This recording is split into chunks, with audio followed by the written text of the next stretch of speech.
जनगणना 2027 का शुभारंभ हो चुका है। भारत की जनगणना इस बार थोड़ा सा लेट है, 2021 में होनी चाहिए, लेकिन कोविड के कारण से फाइनली टलते टलते 2027 में जनगणना का शुभारंभ हो चुका है और 2 चरणों में आपकी ये जनगणना की जाएगी। व्यापक डेटा संग्रहण किया जाएगा। तो 2 चरणों में होनी है। पहले चरण में मकानों की सूची बनाना है और आवासों की जनगणना करना है। आवास जनगणना, जिसको हम HLO कहते हैं। जनगणना 2027 का शुभारंभ हो चुका है, कल 1 अप्रैल से शुरू हो चुका है और इस बार भारत की पहली डिजिटल जनगणना है ये। आप भी जनगणना का डेटा, मैं आपको वेबसाइट वगैरह बताऊंगा, वहां पे जाके डेटा भरा जा सकता है। तो पहले उसमें मकानों की सूची बनाना और आवास जनगणना, जिसको हम बोल रहे हैं आवास जनगणना। आवास जनगणना पहला तो ये है, ठीक है। पहला चरण जो है आपका 1 अप्रैल से लेकर सितंबर 2026 तक चलेगा। 1 अप्रैल से स्टार्ट हो चुका है, नया फाइनेंशियल ईयर भी आपका है 2026 से लेकर के सितंबर 2026 तक चलेगा आपका पहला चरण आवास जनगणना का। इसमें कई चीजें पता की जाएंगी, कई चीजों का डेटा पता किया जाएगा कि आवासों की स्थिति क्या है, सुविधाएं कौन कौन सी हैं लोगों के पास, घरेलू संपत्ति कितनी है, ठीक है। तो आमतौर पे जो गणनाकार हैं घर घर जा करके जो है ये कार्य करना शुरू करेंगे और इसमें जो है स्वगणना की भी सुविधा प्रदान की जाएगी। आप भी अपनी जानकारी जो है एक वेबसाइट में बताऊंगा उसमें फिल कर सकते हैं। दूसरा चरण जो है, सेकेंड चरण है, उसमें जनसंख्या की गणना होगी। जनसंख्या की गणना,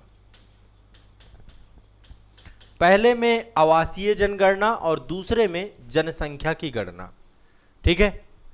और ये चरण एक तरीके से व्यक्तिगत स्तर पर, एक एक व्यक्ति के स्तर पर विस्तृत डेटा एस्टेब्लिशमेंट किया जाएगा इसमें, ठीक है। फरवरी 2027 के समय काल पे जो है ये आपका निर्धारित है। ये चरण कब होगा? फरवरी 2027, फरवरी 2027 तक।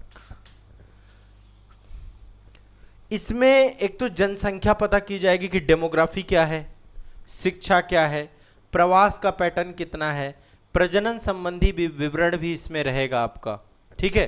अभी आप सभी ने देखा था कि अब ये तो जनगणना का डेटा है, मतदाता कार्ड का काम इलेक्शन कमीशन ऑफ इंडिया का होता है। वो 18 साल से जिनकी आयु ज़्यादा है उनका ही इलेक्शन कमीशन वोटर का ID कार्ड बनता है, ठीक है।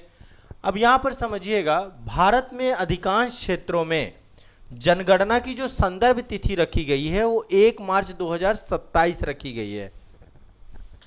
1 मार्च 2027 यानी रात को 12 बजे ये हमारे जनगणना की रेफरेंस डेट है। ज्यादातर जगहों पे, कुछ जगहों पे ये रेफरेंस डेट अलग है, ठीक है। कहां कहां अलग है?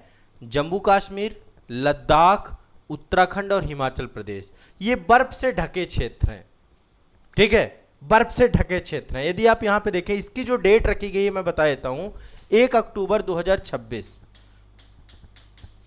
अभी इस पे मैं जनगणना पे कई सेशन बना चुका हूं और मैं आप सभी की एक प्लेलिस्ट बना दे रहा हूं जो है आज़ाद IAS एकेडमी में। उसमें जनगणना 2027 को लेकर जितने वीडियो होंगे सारे मैं अपडेट कर दूंगा और जितने हमारे ऑनलाइन बैच के छात्र हैं आपके ऐप में, आपके क्लास में भी वीडियो अपडेट हो जाएंगे सारे के सारे। तो यहां पर देखिए 2 संदर्भ डेट है, एक है 1 मार्च 2027, ये अधिकांश क्षेत्रों में है।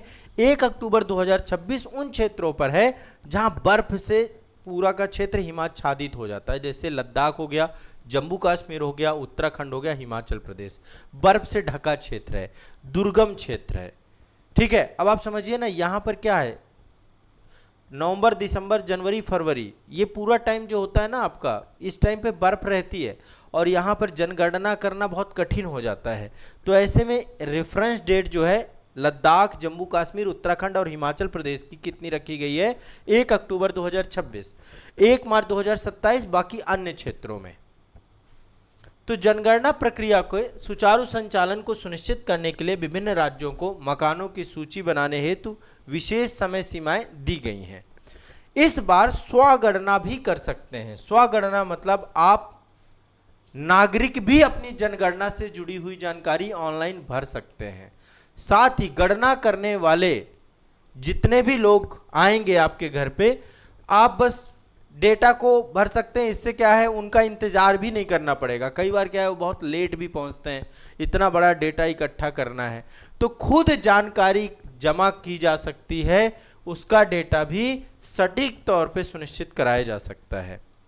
तो इसके लिए सरकार ने एक पोर्टल बनाया है, मैं पोर्टल के बारे में आपको अभी बता दूंगा सारी चीजें, ठीक है। एक पोर्टल बनाया है, मोबाइल ऐप बनाया गया है 16 भाषाओं में। वो मोबाइल ऐप पूरे भारत में उपलब्ध होगा, ताकि भारत की पूरी डाइवर्स आबादी जो है उसका काम कर सके। क्लियर है। तो अब जो है यहाँ पर जनगणना शुरू हो चुकी है। आपके घर पर जो जनगणना करने वाले हैं वो आएंगे। पहले चरण में आवास जनगणना होगी, मकानों की जनगणना होगी, सुविधाओं की जनगणना होगी, और दूसरे उसमें डेमोग्राफी की जनगणना होगी, जहां पर मल्टीपल डेटा आप सभी से लिया जाएगा, ठीक है ना। पहली डिजिटल जनगणना है ये भारत की, पहली ऐसी जनगणना है जिसमें जातिगत जनगणना के तौर पे भी हम देख रहे हैं, ठीक है। इस बार ट्रांसपेरेंसी काफी होगी क्योंकि डिजिटल जनगणना है। भारत की 16वीं जनगणना है, 16वीं जनगणना है, ठीक है। आजादी के बाद ये 8वीं जनगणना है। आजादी के बाद यदि हम टोटल देखें, आजादी के पहले और आजादी के बाद दोनों मिला के 16वीं जनगणना, स्वतंत्रता के बाद 8वीं जनगणना है, ठीक है। और कई सारी नई विशेषताएं सम्मिलित हैं इसमें, कई सारे कीर्तिमान, जैसे भारत की पहली जातिगत जनगणना होगी कई सालों बाद। तो पहले चरण में हाउस लिस्टिंग होगी, मकानों और घरों से जुड़ी हुई जानकारी जुटाई जाएगी। दूसरे चरण में जनसंख्या की गणना होगी, फरवरी 2027 में आपकी जनसंख्या की गणना शुरू होगी, ठीक है। आजादी के बाद ये पहली जनगणना है जहां पे जाति से जुड़ा हुआ डेटा एस्टेब्लिशमेंट किया जाएगा। 1931 में जातिगत जनगणना हुई थी आपकी, 1931 के बाद आपकी पहली बार हो रही है। डिजिटल युग की जनगणना है आपकी, ठीक है। क्लियर है, स्पष्ट है। पहली बार जनगणना करने वाले पारंपरिक कागज नहीं लेकर आएंगे, स्मार्टफोन आधारित मोबाइल एप्लीकेशन का उपयोग किया जाएगा। डिजिटल बदलाव से सटीकता होगी, कार्य क्षमता में सुधार होगा, डेटा प्रोसेसिंग में होने वाली देरी कम होगी, रियल टाइम मॉनिटरिंग किया जाएगा। नागरिकों के पास जो है सेल्फ एम्यूरेशन पोर्टल आप सभी को दिया जा रहा है, जिसके माध्यम से आप स्वयं भी जनगणना से जुड़ी हुई जानकारी दे देंगे, ठीक है। तो ये आपका जो है प्रयास सरकार के द्वारा किया गया है। सरकार ने एक पोर्टल बनाया है जिसका नाम है मैं आपको पोर्टल बता देता हूं, ec.census.gov.in,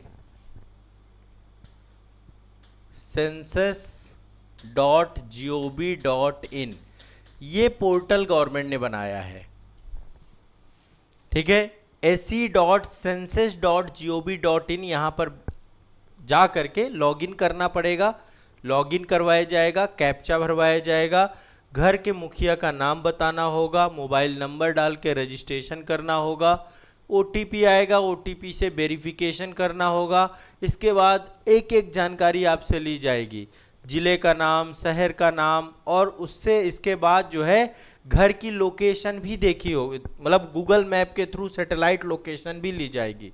हाउस लिस्टिंग से जुड़े हुए 33 सवाल हैं, 33 सवालों के जवाब देने होंगे, 33 सवालों के जवाब देने होंगे, ठीक है। और इसके बाद जब फाइनल हो जाएगा सबमिट कर देंगे, ठीक है। तो ये आपको, और फिर इसके बाद जो एसी आईडी आपकी बनेगी, एसी आईडी बनेगी, उस एसी आईडी पे आपका पूरा डेटा रहेगा। एसी आईडी मतलब जनगणना कर्मी को दिखानी पड़ती है। जैसे जनगणना कर्मी आपके घर आएंगे, जनगणना कर्मी घर घर जाएंगे, लेकिन आपने कहा ये सर मेरी एसी आईडी है, तो एसी आईडी से वेरीफाई कर देगा कि हाँ भाई इसने पूरा डेटा दिया है, सही डेटा है। बहुत सिस्टमेटिक कर दिया गया है काम, ठीक है। तो जनगणना कर्मी को दिखानी होगी ताकि आपका डेटा सत्यापित किया जा सके, वेरिफिकेशन किया जा सके उसका।